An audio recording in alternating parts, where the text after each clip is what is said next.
নমস্কার। শ্রীরামকৃষ্ণের অন্যতম সন্ন্যাসী পার্ষদ স্বামী তুরীয়ানন্দ মহারাজের পবিত্র জন্মতিথি উপলক্ষে আমাদের বিশেষ অনুধ্যান শ্রীরামকৃষ্ণের সঙ্গে তুরীয়ানন্দ মহারাজের প্রথম সাক্ষাৎকার।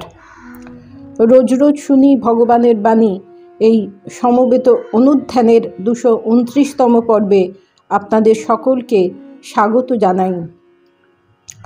তুরীয়ানন্দ মহারাজ 1863 সালের 3রা জানুয়ারি কলকাতায় জন্মগ্রহণ করেছিলেন। তার পূর্বাশ্রমের নাম ছিল হরিনাথ চট্টোপাধ্যায়। বাল্যকাল থেকেই তিনি কৃচ্ছ সাধন করতেন। কিশোর বয়সে তিনি শ্রীরামকৃষ্ণকে প্রথম সাক্ষাৎ করেন এবং ঠাকুর তাকে গীতায় উপদিষ্ট ত্যাগের প্রতিমূর্তি মনে করতেন। 1887 সালে তিনি রামকৃষ্ণ মঠে যোগদান করেছিলেন। পরে সারা ভারত পরিভ্রমণ করেছিলেন। 1899 সালে তিনি আমেরিকায় গিয়ে বেদান্ত প্রচার করেন এবং উত্তর ক্যালিফোর্নিয়ায় শান্তি আশ্রম প্রতিষ্ঠা করেন। 1902 সালে তিনি ভারতে ফিরে এসে জপ ধ্যান তপস্যায় বাকি জীবন অতিবাহিত করেছিলেন। যারা তার সংস্পর্শে এসেছেন তাদের সকলের কাছে তিনি ছিলেন প্রেরণার উৎস। তুরীয়ানন্দ মহারাজ বলেছেন, আমি বাগবাজারে শ্রীযুক্ত দীননাথ বসুর বাটিতে প্রথম ঠাকুরকে দর্শন করিয়াছিলাম। সে বহুদিনের কথা। তখন অধিকাংশ সময় তিনি সমাধিস্থ থাকিতেন। সবে কেশববাবুর সহিত ঠাকুরের পরিচয় হইয়াছে। দীননাথ বসুর ভ্রাতা কালীনাথ বসু কেশববাবুর অনুচর। ঠাকুরকে দেখিয়া মুগ্ধ হন এবং আপনার জ্যেষ্ঠকে অনুরোধ করিয়া ঠাকুরকে তাহার গৃহে আবাহন করেন। আমরা তখন বালক, 13-14 বৎসরের হইব। পরমহংস আসিবেন এই কথা পল্লীতে রাষ্ট্র হইলে দর্শনার্থ আমরা সকলে সমবেত হইয়াছিলাম।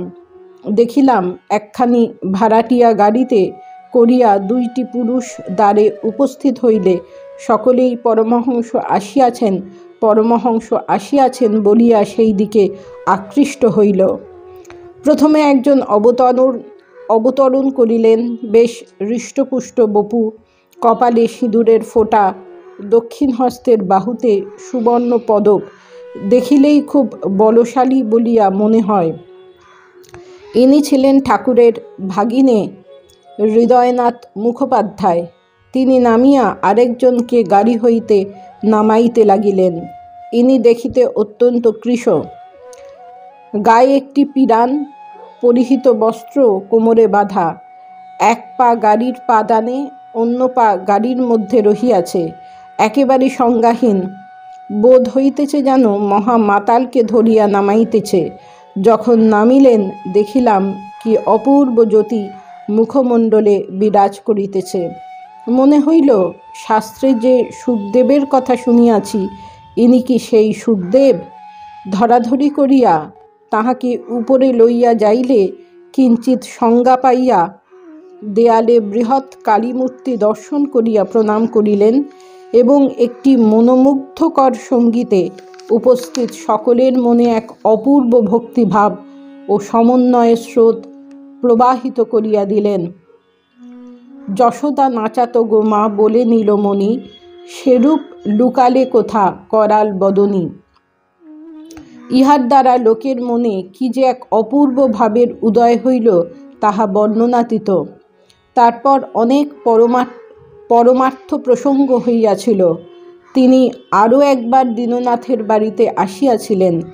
পরে আবার 2-3 বৎসর অন্তে আমি তাহাকে দক্ষিণেশ্বরে তাহার ঘরে দর্শন করিয়াছিলাম। মনুষ্য জীবনে যা করা উচিত তা করেছি। এই উদ্দেশ্য ছিল যে জীবনটা বিশুদ্ধ করতে হবে। খুব পড়তুম, 8-9 ঘন্টা দিনে।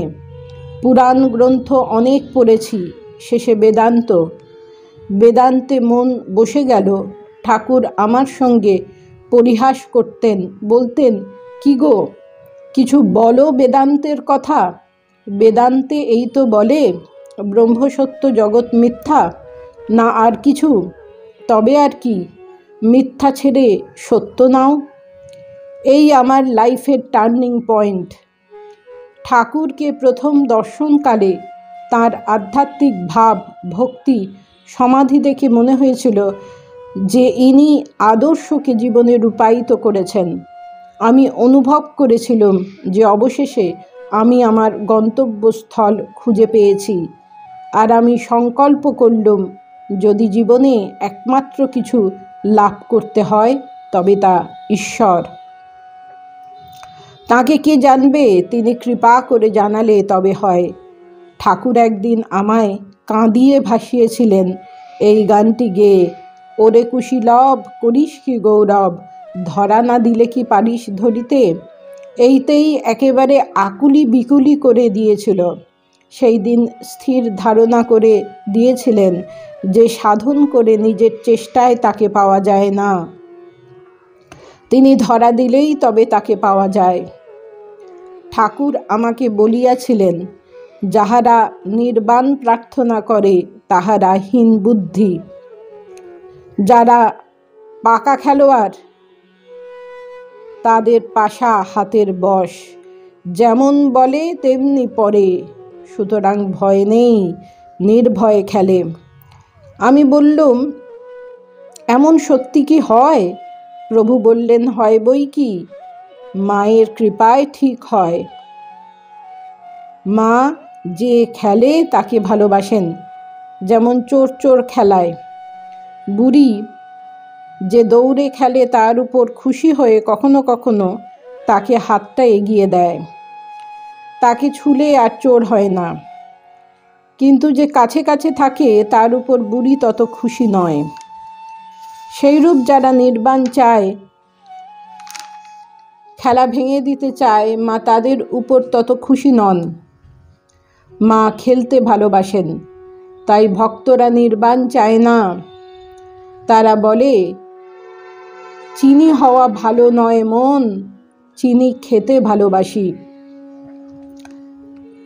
ঠাকুর আরও কতবার বলেছেন, এ কথা সকলেই জানে। বলতেন যে শাস্ত্রফাস্ত্র কি, কেবল হাতচিঠির ফর্দ বই তো নয়, মিলাইয়া দেখিবার জন্যে জিনিস এসেছে কি না। জিনিস এসে গেলে ফর্দ ফেলে দেয়। শাস্ত্র সেইরূপ, জ্ঞান হলে, ভক্তি হলে কিরূপ হয় তাই তাতে লেখা আছে, তাই দেখে মিলিয়ে নিতে হয়। যদি জিনিস না এসে থাকে তাহলে বস্তু লাভের চেষ্টা করতে হয়, আর যদি এসে গিয়ে থাকে তা ফেলে দিতে হয়। তাই বলেছেন ব্রহ্মজ্ঞানে তৃণং শাস্ত্রং। ঠাকুর বলতেন, মা তাকে বেদ, শাস্ত্র, পুরাণ, তন্ত্র প্রভৃতি সমস্ত পুস্তকাদিতে কি আছে তা সব দেখিয়ে দিয়েছেন। তাই তো তিনি নিরক্ষর হয়েও মহা পণ্ডিতদের জ্ঞানগর্ব খর্ব করে দিতেন। বলতেন, মা, বাগবাদিনীর এক বিন্দু রশ্মি এলে আর সকল জ্ঞান ফিকে হয়ে যায়, তার কোনো জ্ঞানের অভাব থাকে না।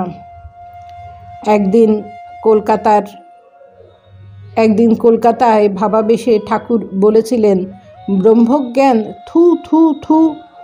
দেখলাম মুখের থুথুতে হাতের উপরের ভাগটা একেবারে ভিজে গেল। যে ব্রহ্মজ্ঞান জীবের শ্রেষ্ঠ পরমার্থ, তাও যে তুচ্ছ তা বুঝেছিলাম। একথা হরি মহারাজ বলেছেন ঠাকুরের সম্পর্কে। আমরা আজ তাকে আমাদের অতি সংক্ষিপ্ত অনুচিন্তনে স্মরণ করলাম। নমস্কার।